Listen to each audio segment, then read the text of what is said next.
Southern Maryland has become a case study in America's transit failure. The basic problem is down here in Southern Maryland, there aren't a lot of good transit options. A lot of people just drive in. It's a really brutal commute. It's at least an hour each way. The obvious solution is to convert this existing rail line right here to light rail or bus rapid transit. Now, why that hasn't been done yet? It's a good question.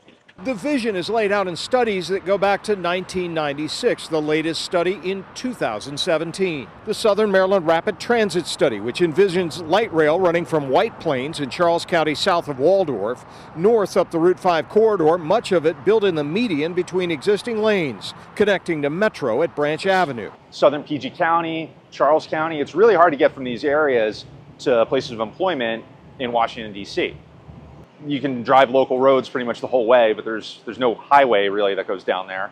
Or you can come up here to the Branch Avenue Metro and catch Washington Metro Rail, but you still have to drive from there to here. There are commuter buses, but they run really infrequently.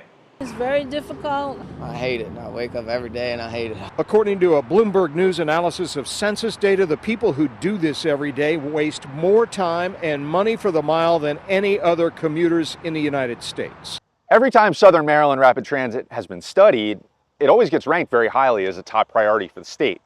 But every time it gets closer to reality, it gets kicked back for another layer of environmental review. Charles County leaders say that they feel blindsided that their top transportation priority could be put on hold because of budget challenges. Plans for a rapid transit line between Prince George's County and Charles County are now in question. 301 corridor, and I'm sure you're aware of this, is considered one of the worst commutes in the entire nation.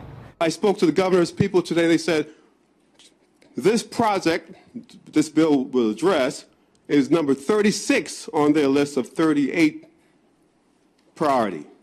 They're telling us to drop dead. We do not care that the 450,000 families in Southern Maryland have the worst commute in the nation. The irony of this whole situation is that a lot of the environmental processes that were put in place in the 1960s and 70s, in many cases by Democrats, those processes are now being turned on transit projects to slow them down.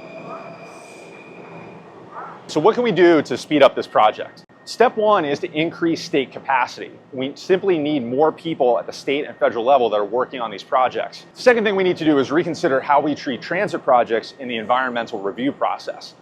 I think it makes sense that if a project demonstrably reduces emissions, like Southern Maryland Rapid Transit would, it should qualify for some sort of fast track process. There's no reason you need to study this project for 8 years just to determine whether it's going to reduce emissions. Third, we need to standardize our transportation infrastructure to some extent.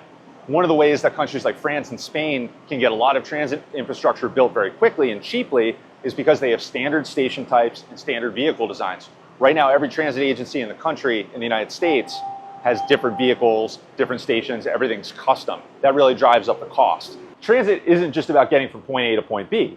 It's about cleaning our air, reducing traffic, and building communities that work for everybody, especially if you want to get around without a car. But we need to address the reasons why transit projects in America cost so much and take so long to build. And that future is not going to build itself.